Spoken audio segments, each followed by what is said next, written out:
एक बहुत घने और पुराने जंगल में भारुंड नाम का एक अजीबोगरीब पक्षी रहता था। देखने में तो वो एक ही पक्षी लगता था, मगर उसके दो सिर थे, एक दायां सिर और एक बायां सिर। मजे की बात ये थी कि दो सिर होने के बावजूद उनका पेट एक ही था। वैसे तो वे एक ही शरीर से जुड़े थे, लेकिन उनकी पसंद नापसंद और स्वभाव में जमीन आसमान का फर्क था।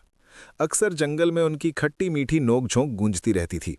एक सुबह की ही बात है, दायां सिर बहुत अच्छे मूड में था और उसने रियाज करने के लिए सा रे गा मा की तान छेड़ दी।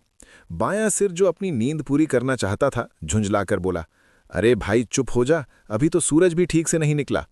जब दायां सिर नहीं माना और जोर से गाने लगा, तो बाएं सिर ने गुस्से में पास के पेड़ पर चोंच मारी और टहनी हिलाकर एक सड़ा हुआ जामुन सीधे दाएं सिर के मुंह में गिरा दिया।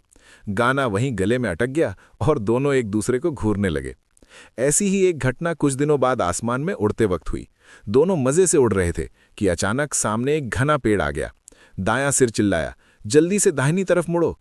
लेकिन बायां सिर अपनी जिद पर अड़ गया और बोला, नहीं, बाईं तरफ हवा अच्छी है, हम बाएं ही मुड़ेंगे।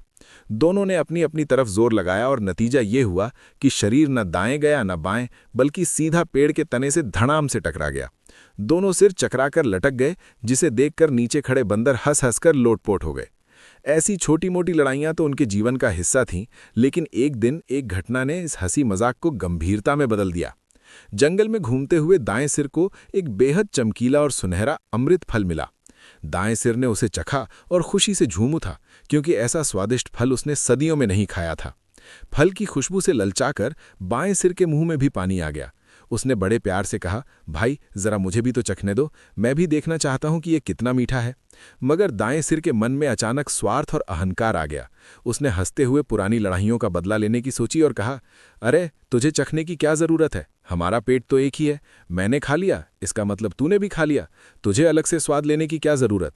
ये कहकर दाएं सिर ने वो पूरा अमृत फल अकेले ही खा लिया और बाएं सिर को एक टुकड़ा भी नहीं दिया। बायां सिर इस अपमान को बर्दाश्त नहीं कर सका। उसके मन में नफरत घर कर गई और उसने कसम खाई कि वक्त आने पर वो इस अपमान का बदला जरूर लेगा। बदले की ये आग कुछ दिनों बाद विनाश बनकर सामने आई।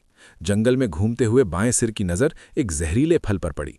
उसने आव देखा न ताव जोर से चिल्लाया, आज मैं इस फल को खाऊंगा और तुझे सबक सिखाऊंगा। दायां सिर ये सुनकर डर के मारे कांपने लगा। वो गिड़गिड़ाया, मूर्ख, ये क्या कर रहा है, हमारा पेट एक ही है। अगर तूने ये जहरीला फल खाया तो हम दोनों मर जाएंगे। हमारी लड़ाई अपनी जगह है, लेकिन ये तो पागलपन है। मगर नफरत में अंधे हो चुके बाएं सिर ने जवाब दिया, मुझे परवाह नहीं कि हम जिएं या मरें, मुझे तो बस तुझे तेरी करनी का फल देना है। दाएं सिर के लाख मना करने के बावजूद बाएं सिर ने वो जहरीला फल खा लिया। फल पेट में जाते ही जहर पूरे शरीर में फैल गया और देखते ही देखते तड़प तड़प कर दोनों सिरों के साथ उस पक्षी का अंत हो गया। इस कहानी से हमें ये शिक्षा मिलती है कि घर हो या संगठन, आपसी कलह अंततः पूरे परिवार का विनाश कर देती है। विनाश काले विपरीत बुद्धि।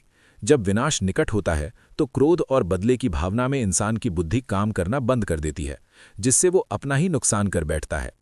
साझेदारी का महत्व।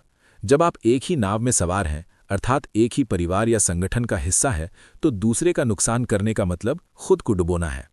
आपसे निवेदन है कि please @mmv34666 YouTube channel subscribe कर दें। प्लीज सब्सक्राइब करने से हमें सपोर्ट मिलेगा।